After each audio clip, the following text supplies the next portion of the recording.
Doctor Mohammad Yunus বলেছেন, কারো উপর আক্রমণ নয়, সবাইকে রক্ষা করতে হবে। বিমানবন্দরে নেমে 18 কোটি মানুষের প্রতি এই নোবেল জয়ীর অনুরোধ সব হানাহানি, বিভাজনের মানসিকতা ভুলে যাওয়ার, গোটা দেশকে একটা পরিবার উল্লেখ করে ডক্টর ইউনূস বলেন, তার প্রতি ভরসা থাকলে নৈরাজ্য বন্ধ করে দ্বিতীয় স্বাধীনতার অর্জনকে প্রতিটা মানুষের ঘরে পৌঁছে দিতে পারবেন।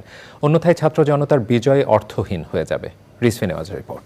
প্রিয় নম্বর সেট করে বিকাশে সেন্ড মানি করুন ফ্রি।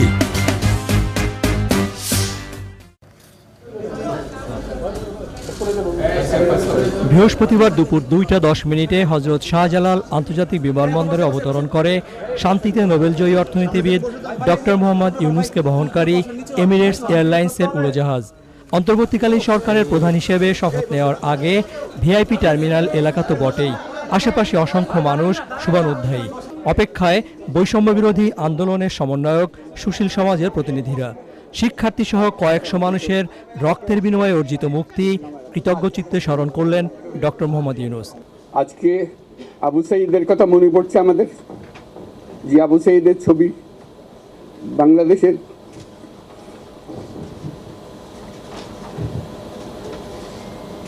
প্রতিটি মানুষের মনে গেঁথে আছে, এটা কেউ ভুলতে পারবে না। কি অবিশ্বাস্য একটা সাহসী যুবক, বন্দুকের সামনে দাঁড়িয়ে আছে, এবং তারপরে থেকে কোনো যুবক, কোনো যুবতী আর হার মানে নাই, সামনে গিয়ে আছে এবং বলছি যত গুলি মারো, মারতে পারো, আমরা আছি। তো যার কারণে এটা সারা বাংলাদেশ জুড়ে এই আন্দোলন ছড়িয়ে গেছে এবং যার কারণে বাংলাদেশ এই দ্বিতীয়বার স্বাধীনতা অর্জন করলো। সরকার মানেই দমন পীড়নের যন্ত্র, এই ধারণা বদলে ফেলার অঙ্গীকার করেন নোবেলজয়ী অর্থনীতিবিদ। বাংলাদেশ স্বাধীন হওয়ার অর্থ হলো তার নিজের পরিবর্তন, ব্যক্তির পরিবর্তন, সুযোগের পরিবর্তন, তার ছেলে মেয়ের ভবিষ্যতের পরিবর্তন। এটা যেন প্রত্যেকে বুঝে নেয় এবং আজকের তরুণ সমাজকে বোঝানো যে এই দেশ এটা তোমাদের হাতে, তোমরা এটাকে তোমাদের মনের মতো করে গড়ে তুলবে। তোমরা যেগুলো স্বাধীন করতে পেরেছো, তোমরা এটাকে তোমাদের মনের মতো করে গড়তেও পারবে এবং তোমাদের দেখে সারা দুনিয়া শিখবে কিভাবে একটা দেশ, একটা তরুণ সমাজ গ্রহণ করতে পারে এবং তাকে পাল্টে ফেলতে পারে। জাতি, ধর্ম, বর্ণ নির্বিশেষে সবাই যেন নিরাপদ বোধ করে এমন পরিবেশ নিশ্চিত করার কাজ শুরু হয়ে গেছে, আশ্বস্ত করেন ডক্টর ইউনূস। সরকার বলে একটা জিনিস আছে, কিন্তু মানুষের কোনো আস্থা নেই। মানুষ মনে করে সরকার একটা দমন পীড়নের একটা যন্ত্র, যেখানে পায়, যেখানে সুযোগ পায় তার একটা কষ্ট দেওয়া, তার থেকে নিংড়ে দেওয়া, যে সকল স্তরে। এটা হলো তার থেকে কেমনভাবে সামাল দিতে হবে তাকে, এটা ভয়ের একটা জিনিস, তাকে সামাল দিয়ে চলা, এটা হলো সরকার। এটা সরকার হতে পারে না। সরকারকে দেখে মানুষের বুক ফুলে উঠবে যে আমাকে সাহায্য করবে, আমাকে রক্ষা করবে, আমার সরকার আমার জন্য দাঁড়াবে। সরকার তার জন্য দাঁড়ায় না কোনো সময়।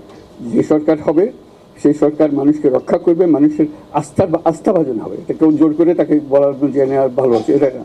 সে নিজে নিজে বিশ্বাস করবে, সরকারি লোক দেখলে বলবে আমার লোক, আমাকে রক্ষা করার লোক। সেই আস্থাটা আমাদেরকে ফিরিয়ে আনতে হবে মানুষের মনে।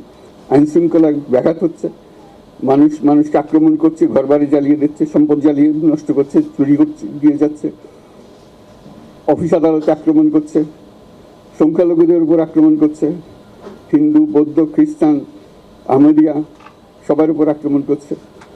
এগুলো হলো ষড়যন্ত্রের অংশ, এগুলো আমাদের বিষয় না। আমাদের কাজ হলো এটাকে রক্ষা করা, সবাইকে রক্ষা করা, এটাকে প্রতিটি মানুষকে, প্রতিটি মানুষ আমাদের ভাই, আমাদের বোন, তাদেরকে রক্ষা করা এবং আমাদের একটা শৃঙ্খলা ফিরিয়ে আসা। 2006 সালে গ্রামীণ ব্যাংকের সঙ্গে যৌথভাবে শান্তিতে নোবেল পুরস্কার পান ডক্টর মোহাম্মদ ইউনূস। দেশবাসীর কাছে আমার আবেদন, আপনারা যদি আমার উপরে বিশ্বাস রাখেন, আমার উপরে ভরসা রাখেন, তাহলে নিশ্চিত করেন যে দেশে কোনো জায়গায় তার উপরে হামলা হবে না। এটা আমাদের প্রথম দায়িত্ব। এটা যদি আমি করতে না পারি, এটা আমার কথা যদি না শোনেন আপনারা, তাহলে আমার প্রয়োজন এখানে নাই। আমাকে বিদায় দেন, আমি আমার কাজে থাকি, সেখানে আমি ব্যস্ত থাকি।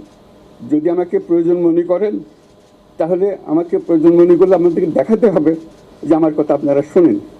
আমার কথা না শুনলে আমার কোনো প্রয়োজন নাই। আমার প্রথম কথা হলো আপনারা বিশৃঙ্খলা থেকে দেশকে রক্ষা করেন, আপনারা সহিংসতা থেকে দেশকে রক্ষা করেন। রিজভিন আওয়াজ, চ্যানেল আই, ঢাকা।